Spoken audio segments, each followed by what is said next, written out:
just joshing my guess. It took us a little while to get here because, well, there was a lot of the room of echoes and maybe possibly haunting of ghosts. I don't know. That's what Judith is blaming the world on. So this is author Judith Clark. How you doing? Not too bad. Now that we're actually live, it's like, oh my god, we can do this. Yes, which is totally cool. This is what you're supposed to do. Welcome to my show. Anything you ever heard about me is probably not true, or probably is true. Probably is true. It's all good. But no, I just figured we'd wrap up a fun little chat because I had a really good one with a buddy earlier. We talked about the life and the universe and everything, and I figured I could do the same thing with you. So, I don't want to dwell on the dreaded C word that must not be made, but how have you been in this time? I can imagine you and technology are always in an arm wrestling match. Yeah, a little bit. Are you winning? I thought I was right up until a short while ago. Yeah, I think so. I was like a lot of writers. I kind of went into that C word void for a lot of 2020, but I found I started taking a playwrights toolbox several month-long workshop, and that's really kind of bounced me out of the hole that I felt like I was in writing wise. So see, I must be the weird one because the moment it happened, I was like, let's make some money. That was literally the very first thought that came to my head. I know that sounds really weird, but life is like I've known prior to this how fragile life really can be. So it didn't, and I've long given up the thought that I'm in control of the world. I actually, upon reflection, I did the earlier chat, I realized that I think one of the hardest things about this time is for most of us, it's the hard reality that we're never really in control. And that it's all a very fragile, delicate thing.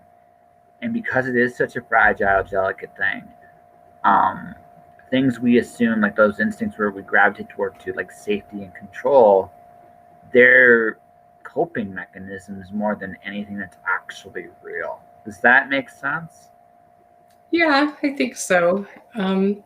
Yeah, and definitely nobody felt particularly in control, I don't think, the last 12 months. Well, yeah, no, like no one did. So I kind of went through my own little ride with that a long time ago. So for me, I guess I was sane. Maybe I was the crazy one and you guys were all the normal ones. I don't know.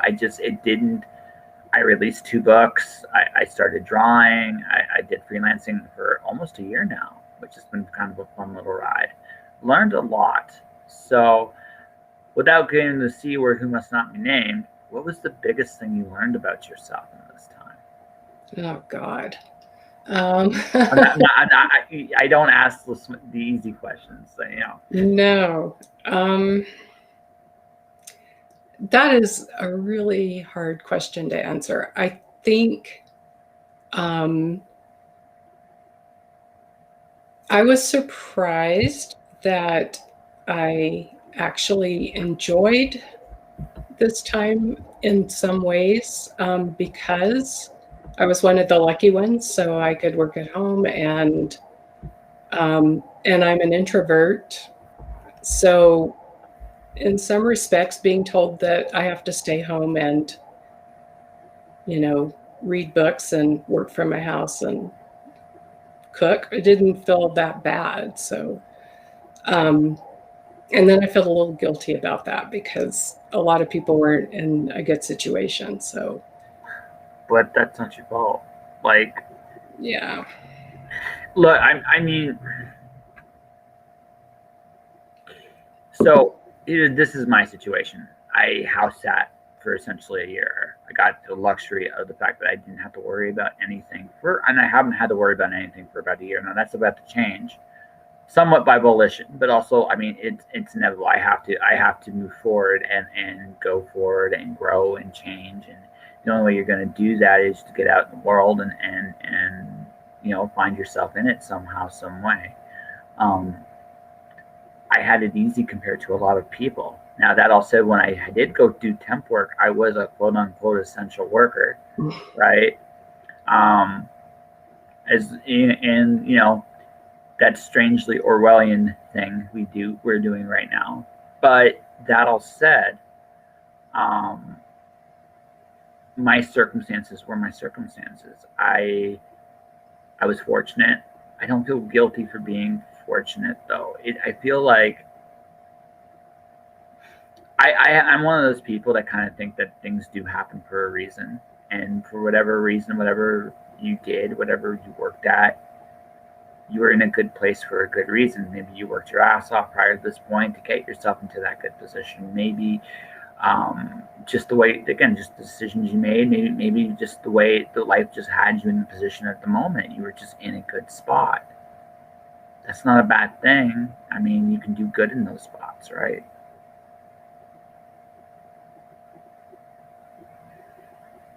Yep. It's like, maybe. Yeah, I think the hardest thing for me while I do get the concept of it, it's guilt is a damaging thing. Like it can be a very, very damaging thing, especially when it really isn't your fault. I think the worst thing. So I was talking to a friend of mine. She streams, and she felt really bad because she has to go out into the world and into her day job, and she caught COVID.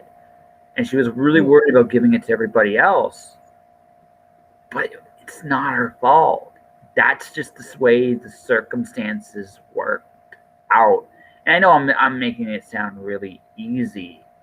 Because, I mean, it's easier to say that way, right? But there's so much. Good evening, Miss Jag. How you doing?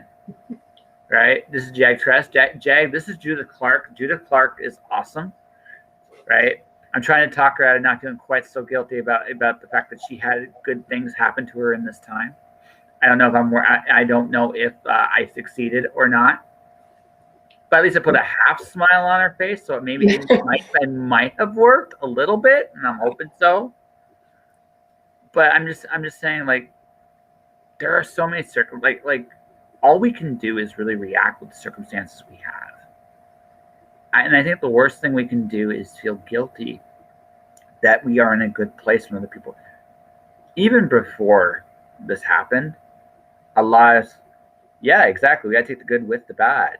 Like Jag said, we got to take the good with the bad. And the thing about that, right, is this. Even before the world went crazy, there were a lot of people doing far worse than us. Well before that, right? Some ways the world has not changed at all. Like, to be very blunt, it is the same place. Mm-hmm.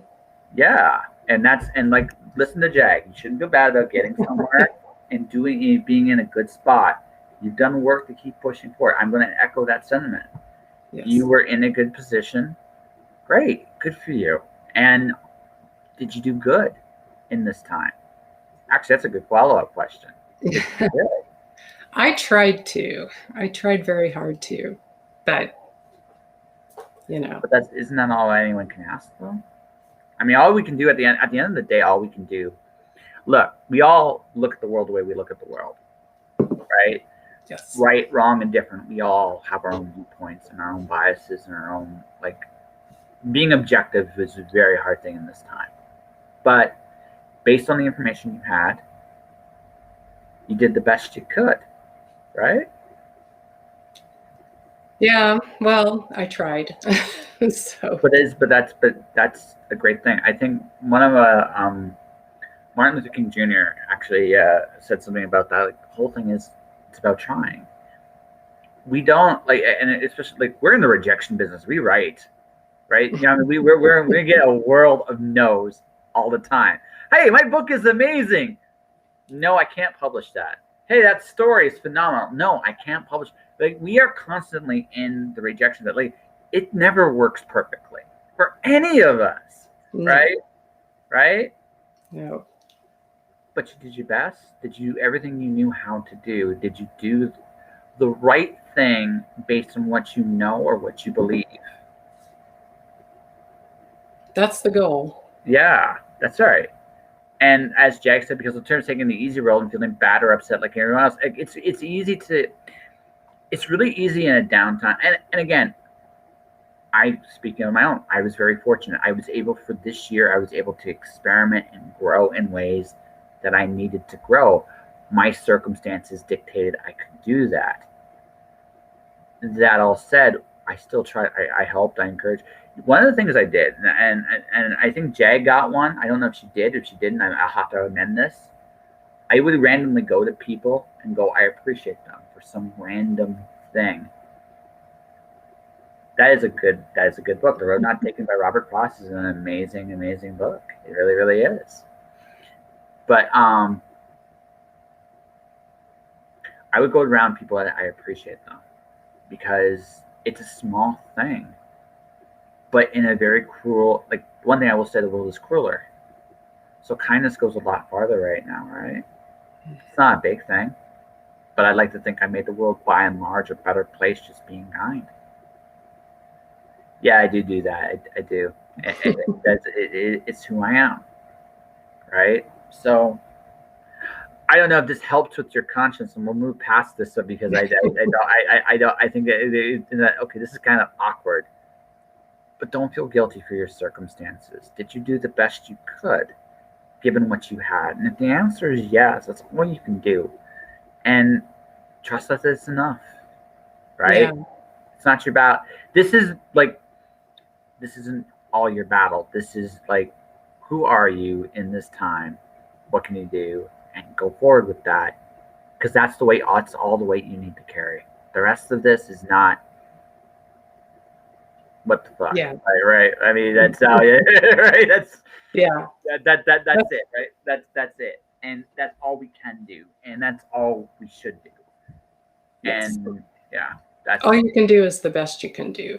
Is what a friend used to say. It's a good friend. Good advice. Good advice. But they said you got back into your writing workshop. All right. Yeah, it's a playwriting workshop, and it's just really kind of put my brain back in gear. Good. Yeah. Yeah. It is great. Like Jack's right, it is great advice. So are you writing plays then? Are you doing plays right now? Yes. I used to write plays, and then I kind of switched over to fiction for like a decade.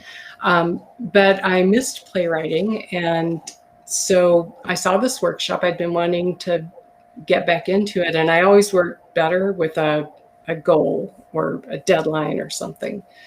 And this is being put on by the company Family Theater in Edmonton, but we've got a group of people zooming in from various places in Canada.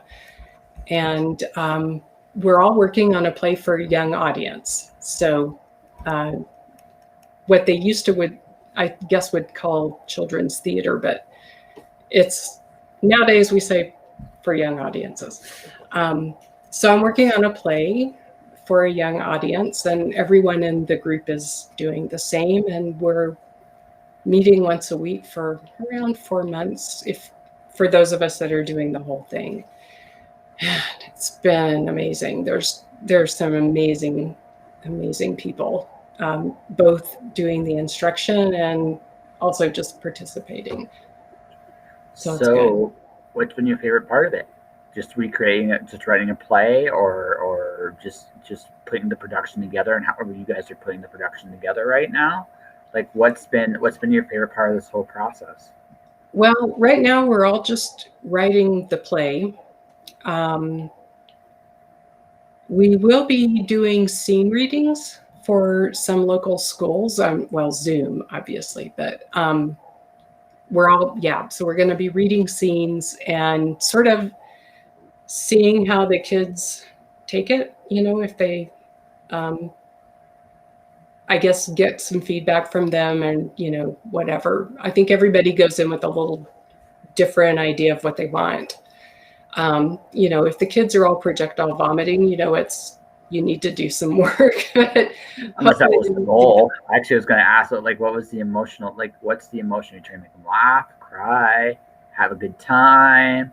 I don't know. Projectile vomiting wasn't at the top of my list, but that might be the goal. I don't know. It's not my goal. It's that I'm hoping it doesn't happen. Yeah. That's impressive, though. If your words are able to do that, that is an impressively scary superpower. I would respect. There'd be a lot of ma'ams there, because I don't want to projectile vomit. That is not the superpower I want. No one wants that superpower. No one does. No one does. I'd rather fly or run really fast, or become invisible. I want a classic superpower, not random stuff like that. But so, yeah. But in all seriousness, like, what's the goal? Like, do you want, like, what's the emotional, like, what's the story you want to tell? Do you guys have a clear vision of kind of where you want to go with it, or are you guys kind of like pantsing it because it's one of those things where, hey, I got a good idea and a good story, and like, let's just see where it takes us. Like, I imagine with this many people involved, there's a clear vision where you want to go, but beyond that, I have no idea. Well, everyone's doing their own play, so everyone gets to decide what they want to do, and so they range all over the place, from the target age to the type of show. So some of these you could basically take to a school with just a small cast and very limited production sorts of things. Others are probably like mine. I kind of think would have to be a fully staged show with sound and light and the whole kit and caboodle. So they're all really different, and some folks really do want these to be shows that they can take into the schools, because there are programs that will help you do that.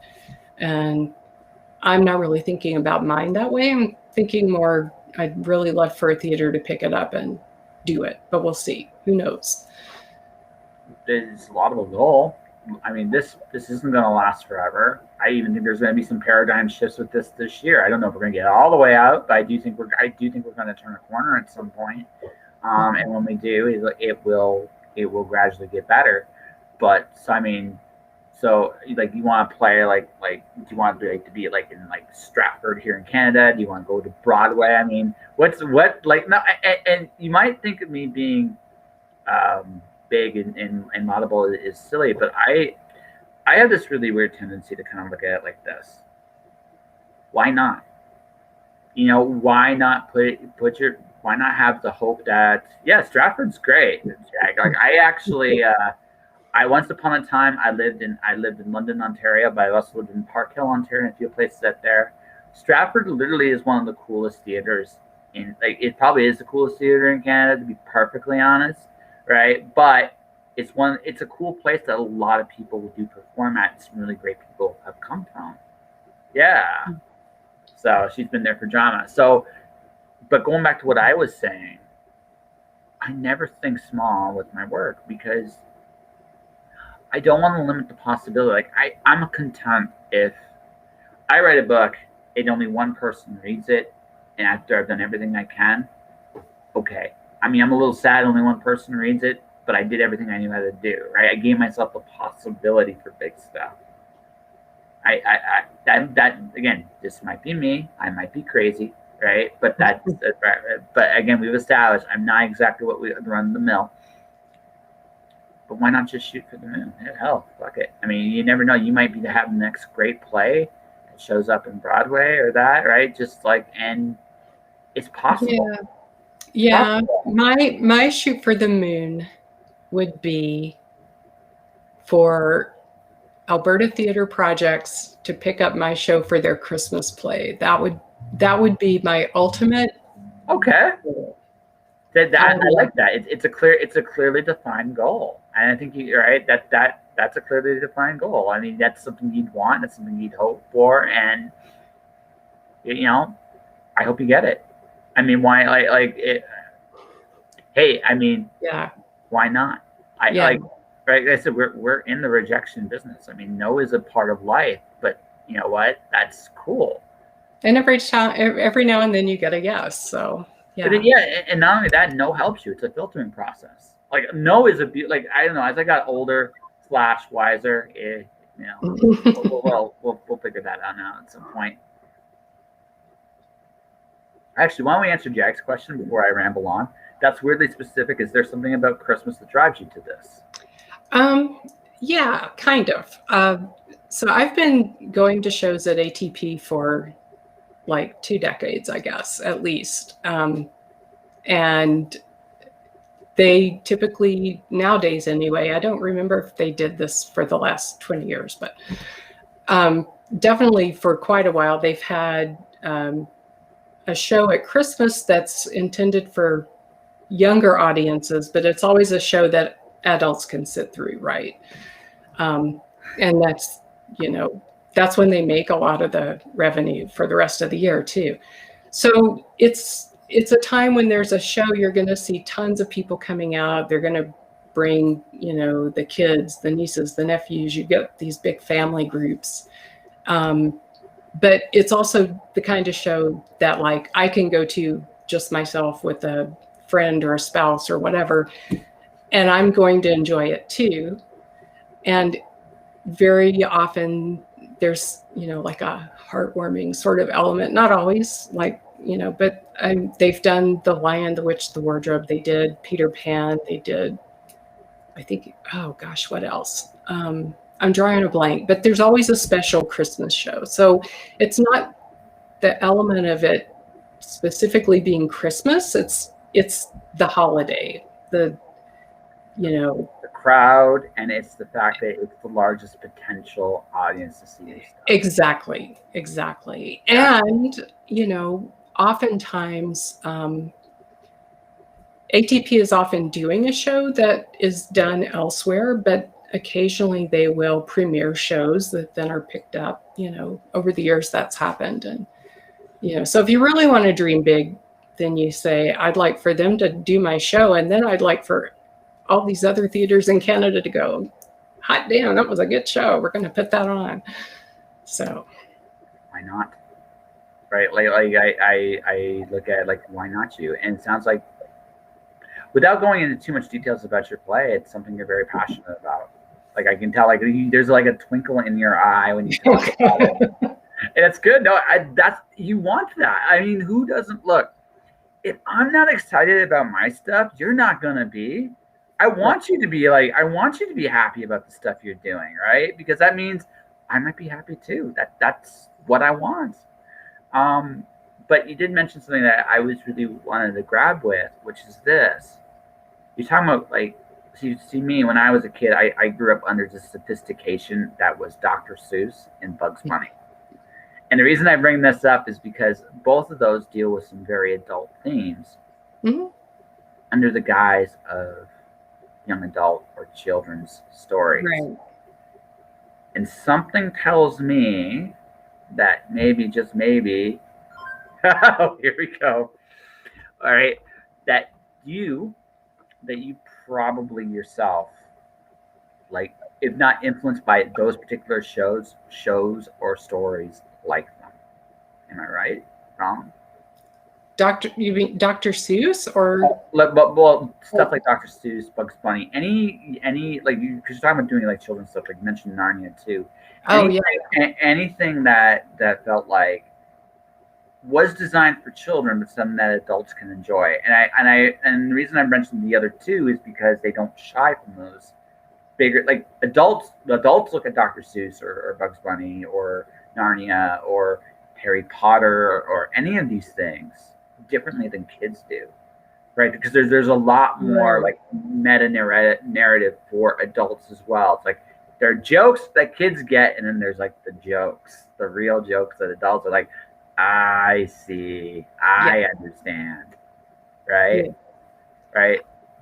Yeah, and we've actually kind of been talking about this in the workshop, but a really good piece of theater for a young adult audience is hitting at a variety of levels. And like you say, there's something in it that an adult can take away something from and not feel, over above it or that it's beneath them.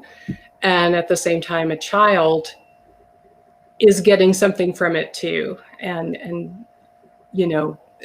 it's hard to explain, but I think what you're describing is what I'm saying, which is it meets the viewer at the level the viewer is on, and it works for both children and adults. That's a good piece of theater for a young adult.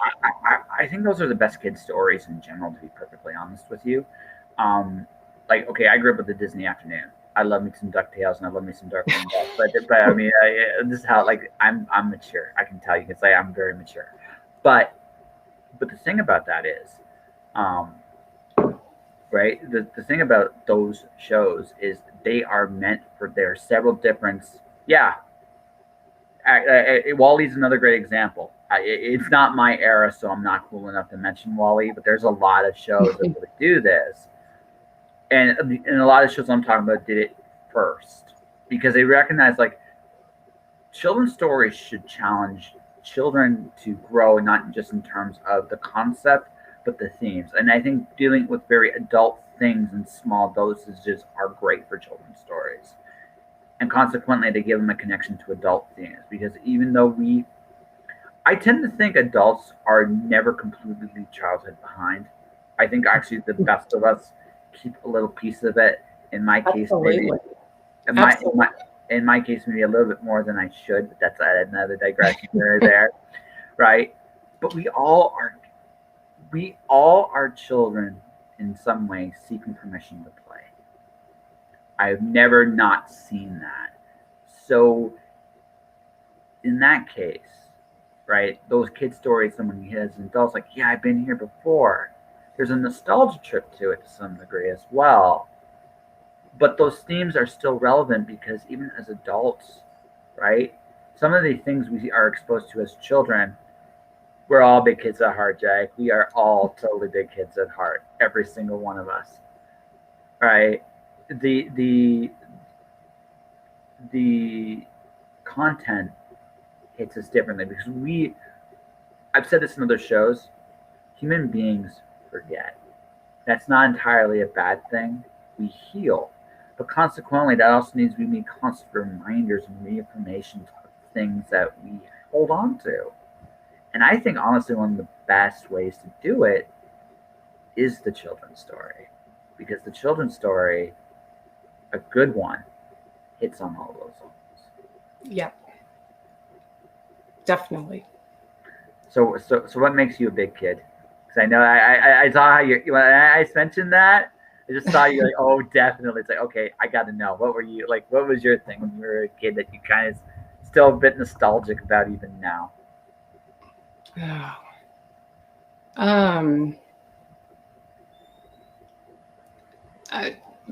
I would say books, but I still read a lot of the same. Yeah, but there's nothing wrong. So what do you still read? What do you still what did you read that you still read now? Oh gosh. Anything that's classic kid lit, I probably pick it up every now and then and read it again. Just for reference, doesn't have to be your favorite. Just when you, because classic kid lit can mean a bunch of different things now depending on era. So what do you mean? Anna Green Gables, Secret Garden kind of thing. I love Tom's Midnight Garden, The Secret Garden, those kinds of things I really like. But I also go for stories that they're often taught in middle school, but I'm not sure that they weren't actually written for adults. I don't even know. Jack London, The Call of the Wild. That was good. Treasure Island, I like some of those classics. But which is not to say I mean, I also like a lot of newer stuff as well. Oh, sure. And Jack says, Secret Garden's a cool story, Jack. It's the way the last one. I like it. I still remember from when I was reading in school, Bridge to Terabithia. I think that's an amazingly great story. Very sad ending, but also such a very real ending. Right? I'm thinking of one right now. I can't think of the title. I hate it when I do that. It's a classic book. It reads almost like a myth, but it's it's not. It's a story this author created. It was not taken from anything else as far as I know. But again, it's you have a story that an adult can come in and read, and like The Little Prince, something like that. That may not be the best example. I don't know if kids read that anymore, but I did, so I don't know. Well, listen. I read comic books that were ahead of my time, right? I did not read The Little Prince. That one I did not read, and I'll correct that at some point. I swear. I read. Don't beat me, Jake. Please don't beat me. Anyways, A Wrinkle in Time was yes. I love that. That's a really, really great one. Now that I'm actually for me, yes, don't hurt me. Don't hurt me, Jake. But I love, for me, what I read now is I'm looking at stuff I want to do as a creative.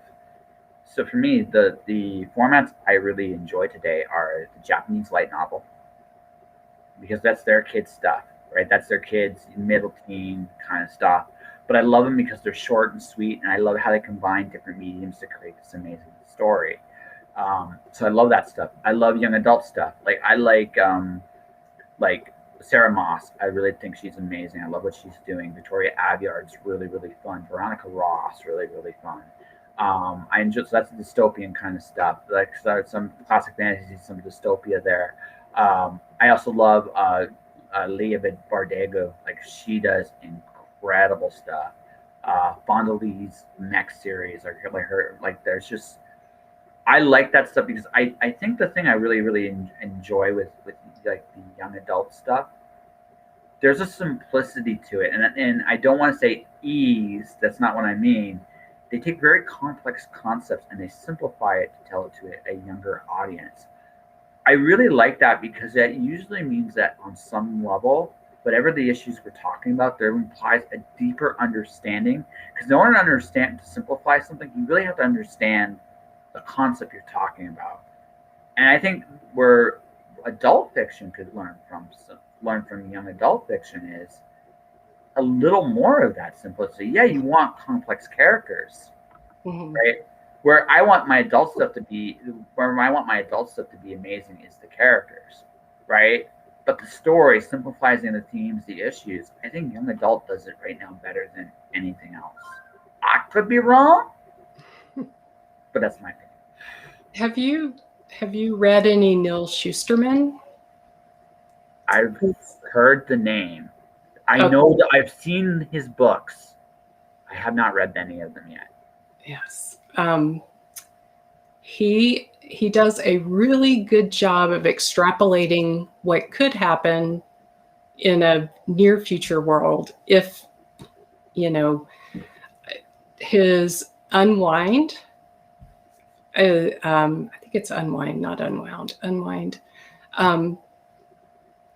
is absolutely, I thought it was brilliant for dystopian YA.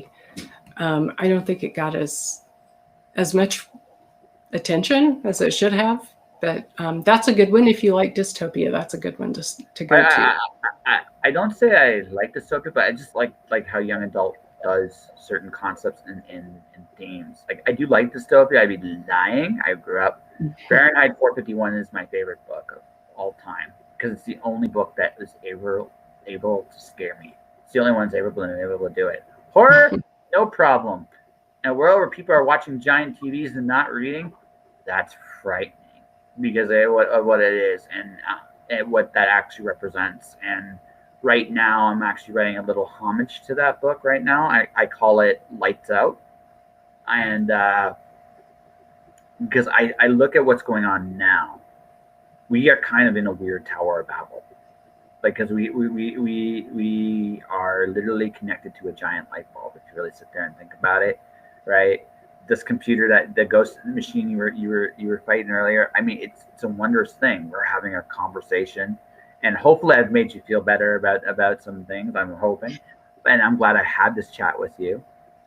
But at the same token, I mean, going back to the fragility thing, if the lights went out right now, right, no one would be sure where to go. It would be it. It's like it. We are. I think I will never forget for the rest of my life how fragile life really is.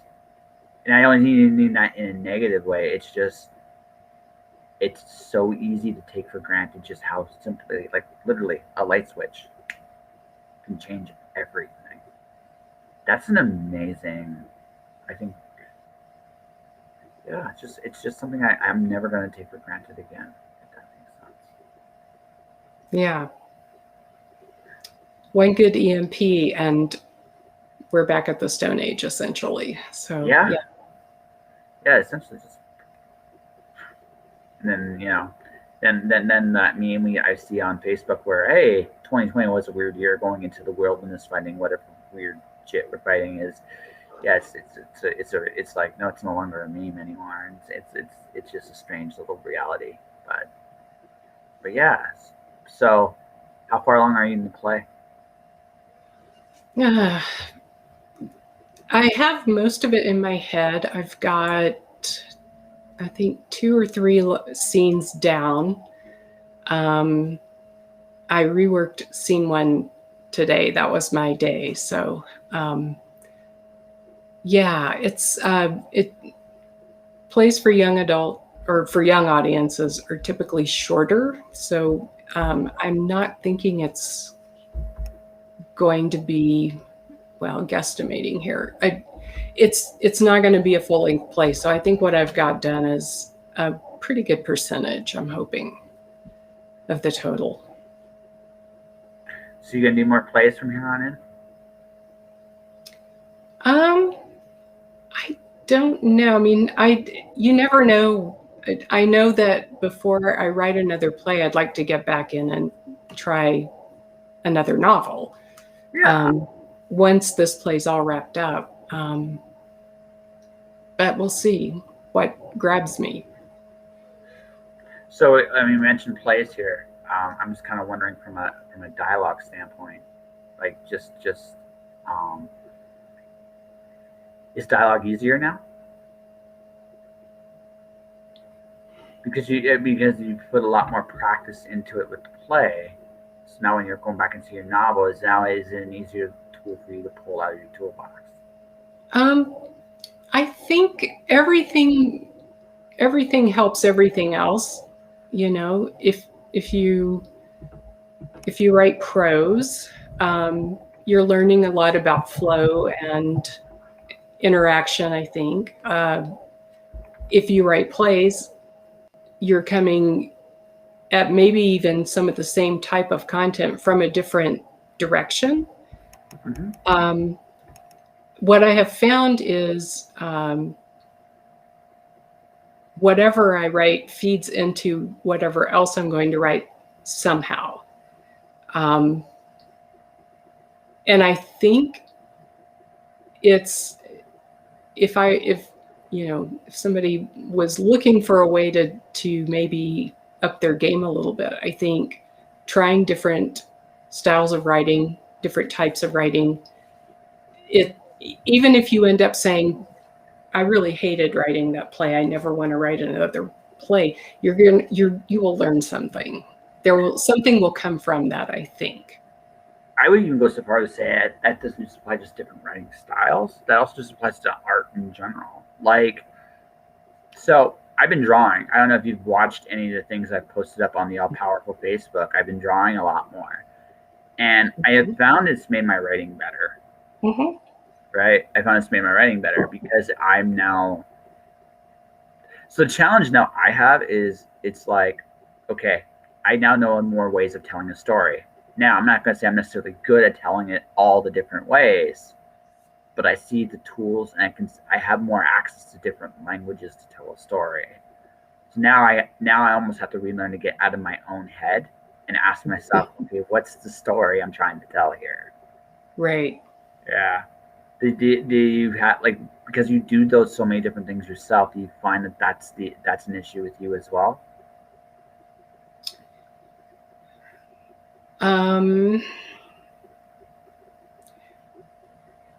I find that it can be a temptation to try to get into too many things at one time without thinking through what's really the best use of my time right now. Where's my head, really at right now?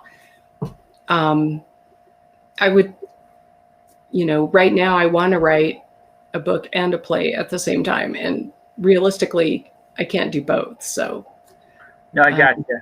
Although I imagine so.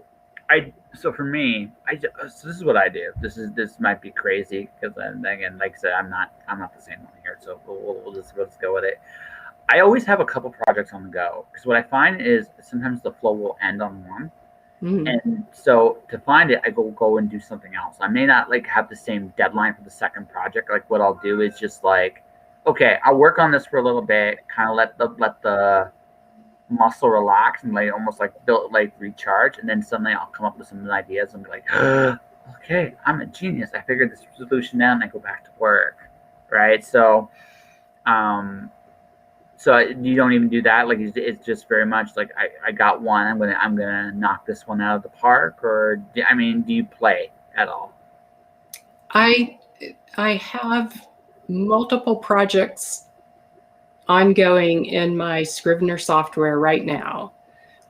I probably will finish this play before I do more on these other open projects. But yes, I do have open projects.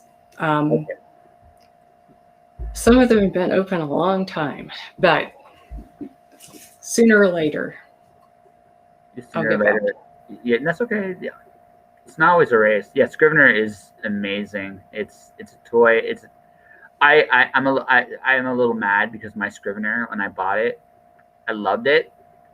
And then it rebooted and it wouldn't accept my serial number, and I've never heard back from them since. I'm like, damn it. See, it happens. It's one of those weird little things that.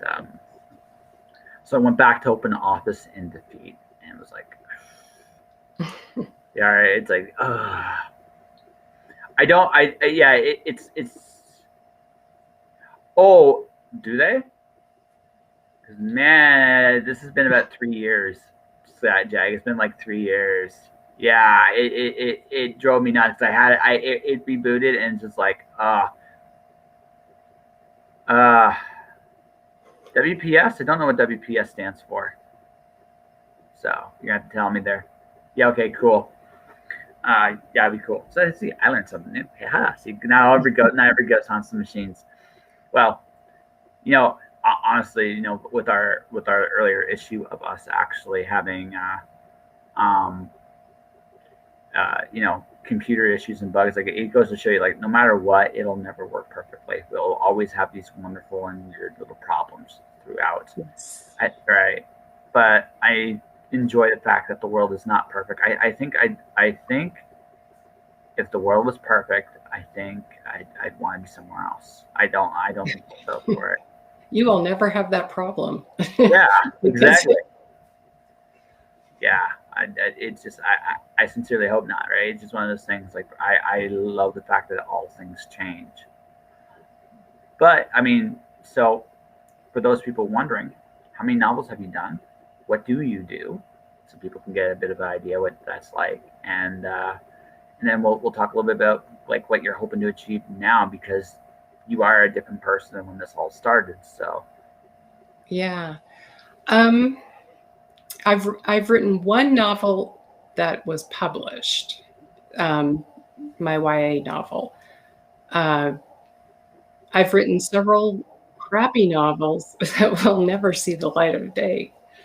I have written a graphic novel, but I've never found anybody that was nuts enough to draw 200 or 300 pages on spec. So, that will probably never see the light of day either. And I write romance under a pseudonym. So I've published a few romances with a press. But in terms of under my name, just one, the Under the Radar. And I'd like to do more one of these days when I finish. So what do you feel like? Are you going to do more romance, or do you want to do more YA, or are you going to dare take on the 200-page challenge yourself and try to learn how to draw? I wish. God, I wish. Hey, look. That's not my wheelhouse, unfortunately. I didn't think it was my wheelhouse either. See, here's my Ganondorf, my first attempt at a Ganondorf. So, okay. Yeah. So once upon a time, I imagined that my stick figures would revolt against me. And they did revolt against me for a very, very long time. And then one day I decided, once upon a time, that I would not worry about being good or bad, and that I would just have fun. Now, whether or not I'll ever be good is a matter of conjecture. People will come to their own conclusions. But I am definitely better than when I started. That's good. Right? Yeah, definitely better when I started. And sometimes it's like, because I know this, you can find artists that will do 200 pages. They do exist, but that's a budget. That's a huge commitment, and you'd be paying. It is. It is. You'd be paying for that commitment. But they do exist. I actually know I do know a few that do, but if you ever decide to really want to go for it and you got the money to do it, I'll hook you up. Right. Okay. All right. Done. Yeah. But no, I like I said, we've all learned different things, and because we're not the same people that came in and came out, so going almost full circle here, right? But we're going to do this from a writing standpoint. You're going to have a very different voice. Like when you do start going for novels again, are you worried the fact that your voice is going to be a slightly different thing? Or are you going to embrace the fact that you have now all these new levels to you that you didn't have before? Well, hopefully it's embraceable, these changes. So, yeah, I don't really look backwards. So I think you just have to keep going. There's no option, forward. And obviously you take with you what you have picked up or learned or whatever, but you just have to keep going. I can totally respect that. I just was curious. So, novel next? Like, you're gonna try a novel next then when this is over? After I finish the play, yes. It's a fantastic way of keeping focus, Jack. Actually, it is a very good way to do it. Like it's almost like no regrets. It's like you learn and then you move. Almost, yeah. I mean, there are always regrets, but yeah, you take what you can get and keep going. I mean, my book released in April of 2020. So basically, a month after everything completely shut down. And, it is what it is. As you said earlier, you just keep going. There's nothing else to do. Yeah. Okay. So, have you embraced any new social media like TikTok? It really is an awesome thing, Jay. But have you embraced any new social media and marketing? Because it's been an interesting time in terms of books. Books. On one hand, well, okay, so I'm in Windsor, Ontario. On Saturday. I had the sadness. I mean, I was happy to pick up three Shirley Chennader books, a Tad Williams, a Kim Harrison, a Spider Robinson, and a who was the other one?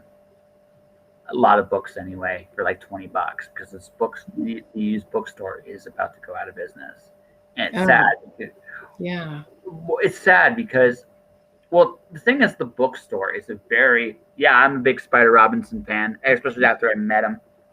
So, um, yes, Julie is amazing, absolutely incredible. But here's the thing, right? We go to a bookstore not just to look at books. It's kind of like for a lot of bookstores that was a very hard thing to do, especially a used bookstore. Some of them are novelties. Like we have a bookstore in Windsor that's doing fine called Juniper Books. It's in like a really cool old house. It's got like this unique ambiance to it. You couldn't duplicate it in a million years, right? Right. That one's fine. But a lot of the other like more standard stores, they're kind of in that crunch of, well, we can't have anybody in here. Or I mean, and as a customer, like on just a personal note, do I really want to be exposed to sanitizer all day long? I mean, not really, right? Not really.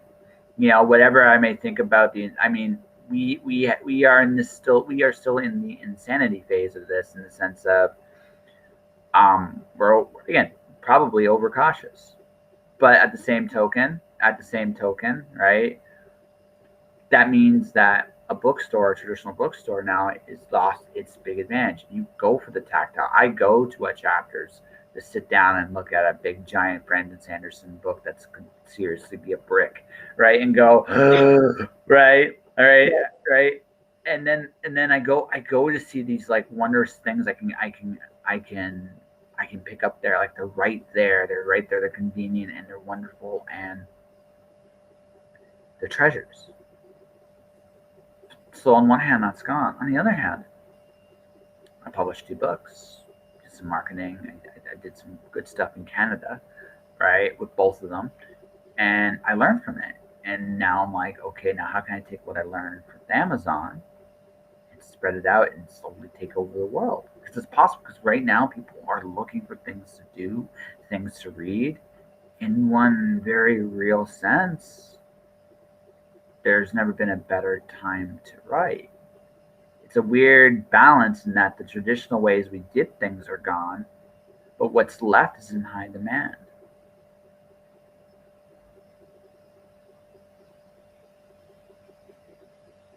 Yeah, that's true. I mean, I'm certainly reading more right now than ever, because you can't go out to a movie or can't go out to a play, can't go to a concert. So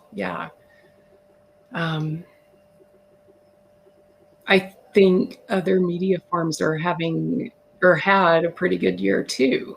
Sure. In some respects. Sure. Comics did great. Movies not so much, because they kind of like, I don't know what to do about this. They kind of come to a little compromise, and it's going to be interesting because I think the movie theaters, we know it's going to come to an end, but I think the drive-in theater has an amazing opportunity right now. Could you like people, because I think, okay, you can't go to a theater and sit down, buy this overpriced popcorn and drink that you know is not worth what you paid for, but goddamn, this is cool, right? That's what you went to the movie theater for. Can't do that. But what you can do is go to your house and, hey, you want to go to this big giant screen in the middle of nowhere where a bunch of cars are? Maybe have somebody come down the aisle with, again, this big crappy oversized big thing of popcorn for like way too much money. But and instead of sitting in seats in a theater, you sit in the night sky. I think honestly, there's an opportunity for something like that right now, because people would go out. Like, you can't go to a concert because because it's indoors, but you can go outdoors. Outdoors is a lot safer, and even it's a safer environment than going to a bar or a restaurant or anything like that. So in that particular case, so if you can do an outdoor venue, getting a giant, like we're talking about my fear of giant screens, but can you imagine, like, you mean like this obnoxious, like so obnoxious it blocks out the sun or the moon and just glare down like these like amazing like movies. I really think there's a market for that right now, because people are looking to go out, people are looking to escape, and being blinded by giant obnoxious screen with overpriced popcorn sounds probably incredible, right? I don't know. I could be wrong about this, but I don't think I'm that wrong about that, right? Well, I went to drive-ins. That's how old I am. And they're fun. So sure, why not? Exactly. You know? The And first time I saw the Rocky Horror Picture Show was at a drive-in. really, that's And cool. people were doing the time warp down in front of the cars. That's awesome. That Yeah. is amazing. And that stuff will happen again. The ones really like, so this podcast is become like a talk show, but it was started off like as a radio, and I was thinking about this. In the 90s, radios was dead. Radio was virtually dead except for Howard Stern. Now podcasts are everywhere. Everything kind of comes back, I think. Just in different ways. They're reimagined in different ways. Yeah, Rocky Horror, that's amazing. Like that story alone, that is YouTube worthy right there, ladies and gentlemen. That was pretty fun. It was pretty Yeah. fun. There was a concession stand, but you could take your own stuff because you're in the car, right? Or the van. Exactly. I went to the Rocky Horror Show in a van with some folks, so that was fun. Yeah. So you don't have to buy the overpriced popcorn. You don't have to, but it's not the same. You know, it's not the same, right? It's just not the same, right? But like I said, like we will see. I think I know I don't jag, but I'm having fun. Let me have my fun. I will keep the popcorn all to myself. It'll be like the caramel stuff, because the caramel stuff's fun. So, but I think the one thing I was gonna say was, it's amazing to me that everything changes. It's like we are gonna look back in this really bizarre, strange, everyone on some level has lost their minds time. Laughing. You know what? I'm happy. You are laughing. I did my job tonight, right? But you're making fun of my popcorn taste now too, Jag. Yuck! Really? Anyways, but we're gonna change, and we're gonna come out something completely different, and in time we're gonna change again. And everything, and honestly, I have a small little kernel of hope too, because a lot of people wonder, will we ever get the things we had before? I actually think the answer is yes. Now, they might not come in the same package that they came before, right? I can understand your psychological pain there, then, Jag. I forgive you, right? I forgive you, but everything comes back. It comes back in ways we don't necessarily foresee. And while I'm sad, some things are, I'm going to be sad with the things that are gone. Some of it I don't think was necessary, but the fact of the matter is, it doesn't matter what I think, they're gone. But I do know that down the road, they'll be back. Something different, maybe better. Yeah, I just want to go to the theater again. I do too. I want to go to a rock concert. I really want to go to a rock concert. Metal show, mosh pit. I want to do that. I really think that it's just very cathartic. that's me. I'm that kind of individual in there. But so we're gonna go hypothetical. What's the first thing you're gonna do when they say the pandemic is over? Because it will happen at some point. And when it does, what do you want to do? Well, I definitely want to get my, theater habit get back into gear, and concerts too. I would like all to miss movies, Greg. Yeah. Pardon? She said, "Did I miss movies?" Let's be real. So I'm just responding to that. Oh, Yeah, I see. Yeah. I would like to sit in a coffee shop and drink coffee. Do you know what I actually want to do? Like, I'm going to do this. Like I said, I'm a little bit of a crazy guy. So my master plan by the end of this year is I'm going to get like this mystery machine. I'm going to be traveling across the country, both countries, interviewing people, regardless of where we end up, how we end up. But what I'm secretly hoping to do is I want to go to all the really cool coffee shops and bars with these people and sit there and talk. And that's the only thing about the audio shows I miss, is because I would do these shows in coffee shops. Sometimes I would just let everything air, including like the waitress taking my order and stuff, because it's a real interactive experience. I really enjoy that. We value experiences. We value talk. Yeah. Right? That's the truth, right? And that is the it's the little things. It always is the little things.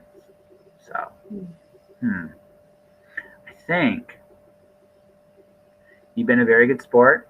You're smiling a little bit more than when we started. So I hope I entertained you. Yeah. Yeah.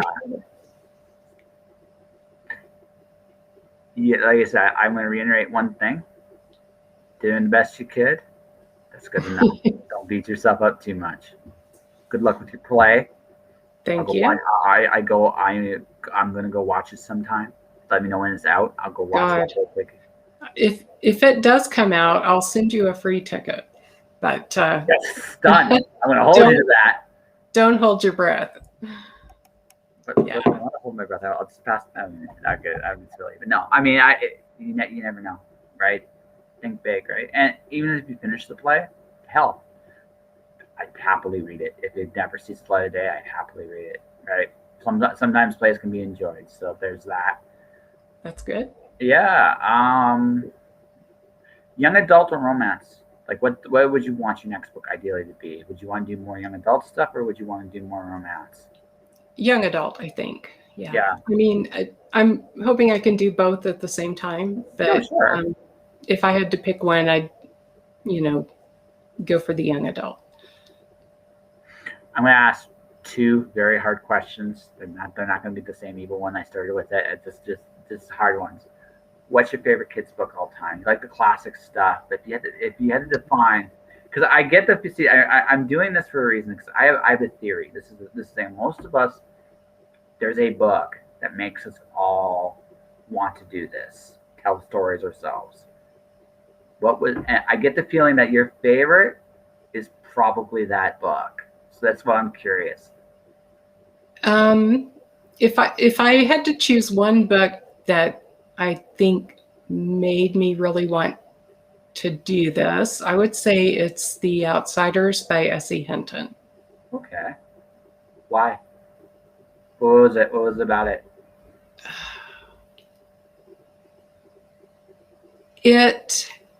It's about a sort of chosen family before that term was known. A group of kids that there's no parental figure really. 3 of the boys in the story are orphaned, so they're sort of living on their own recognizance, and it's kind of like a gang. So they're not the rich socialites, those are the other kids. They're the ones that get trumped on by those kids. And it's, you know, it's got a little bit of everything. I mean, it's just a great, great story. Wonderful voice, incredible voice.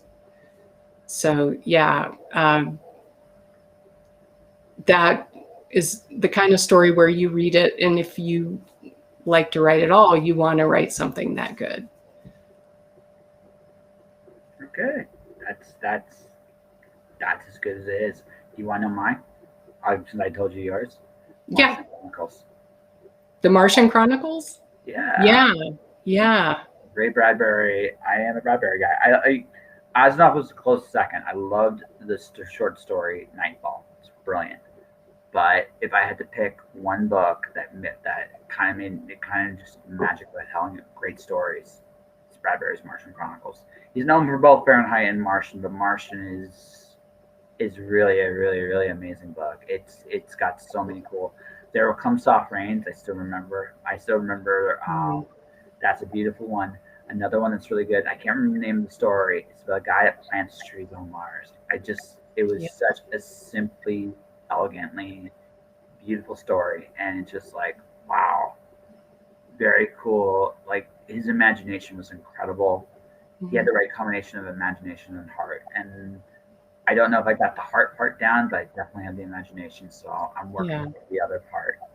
So that's a good one. Yeah. And I read a ton of Ray Bradbury when I was younger. Like, I read all of his short story collections and the Martian Chronicles. So yeah. Yeah, it's a good one, right? R's for Rocket, S is for Space is fun too. Those are great. I enjoyed his Something Wicked This Way Comes. That was a fun novel. That was a really fun take on the carnival. No, he's good. He's really good. And so here's the last hard question. Yeah. So would you do, like, you've done romance, you've done and you've done young adult. I actually see an interesting little bridge. I realize this I don't know because I've not read young adult. So if I'm wrong on this, correct me. But one of the things I've noticed about, like, fantasy in general is fantasy and romance are actually not that different, right? It's just about what parts of the fantasy are embellished. The original fantasies are romances. Like when you see the concept of romance, it's actually describing epic fantasy, and epic fantasy is just now evolved. You look up romances in the classical sense, and you're going to see that I'm actually right. When they did romance initially, that's what they classically did. Now, what is epic fantasy evolved to today? Maybe not so much, but definitely when it started, it was what it's all about. So my thing is, what I noticed, like, maybe where books have in common is escape. Like, you like taking people into other worlds. So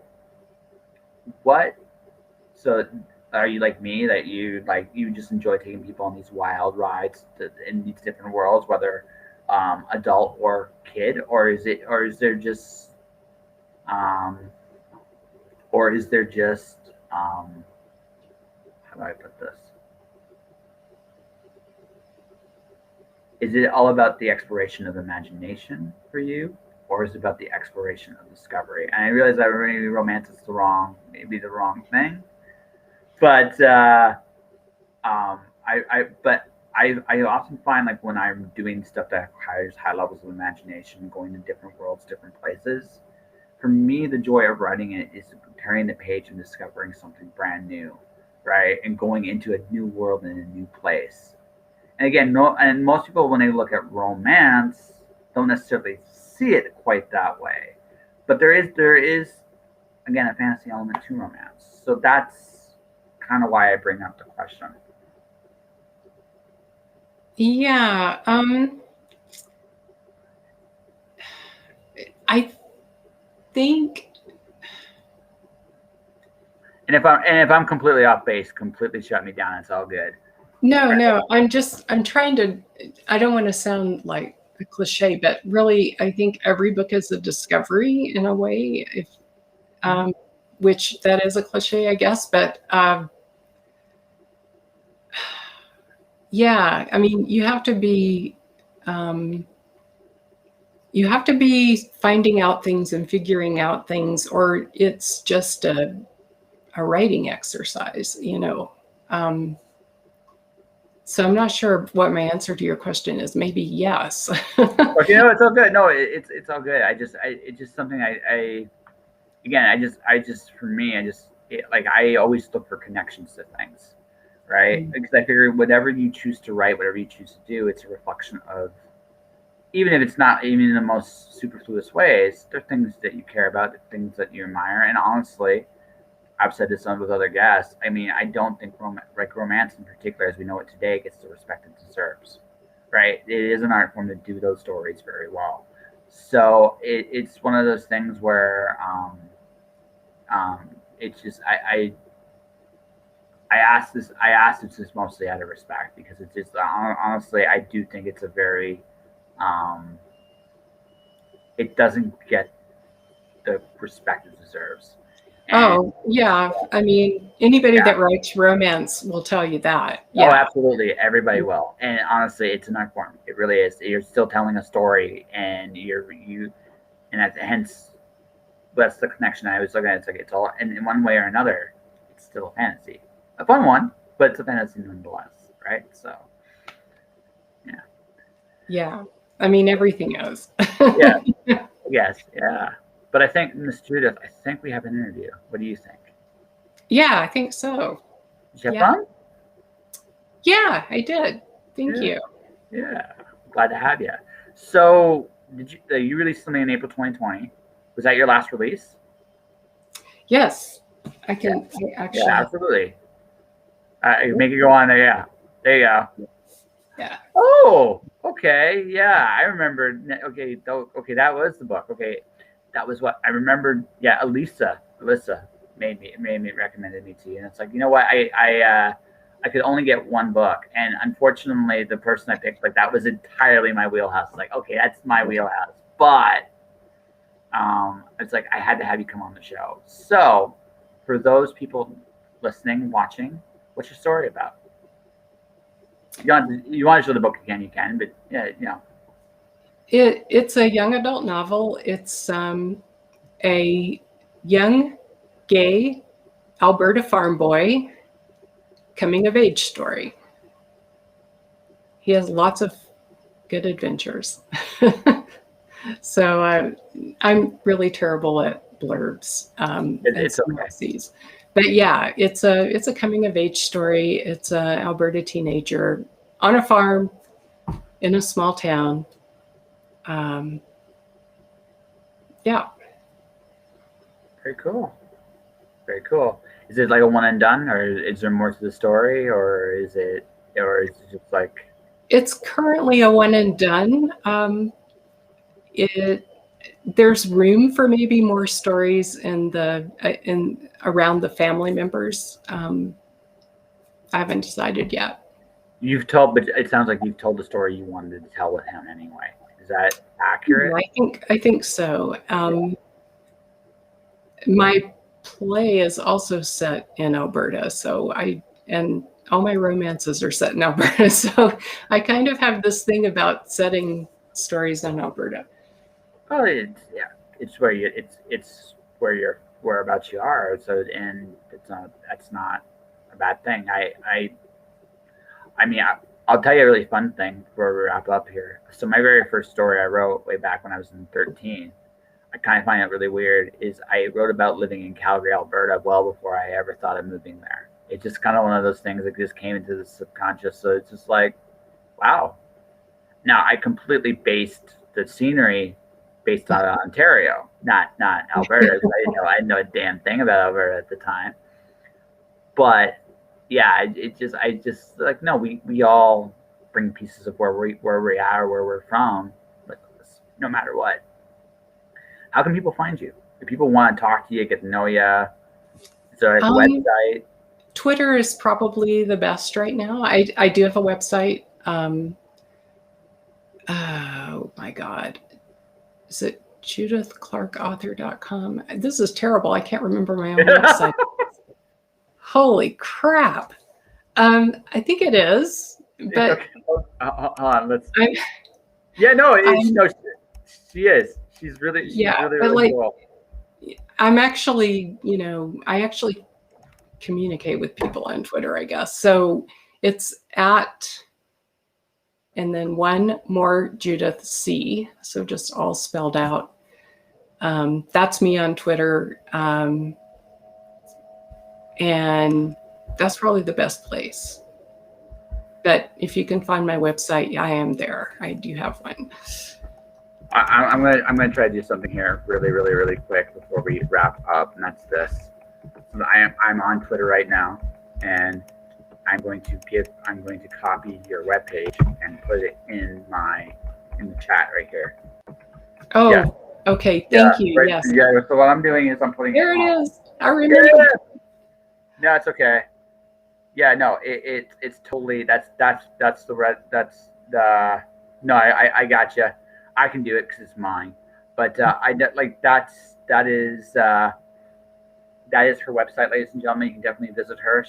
She writes stuff. She's great at it.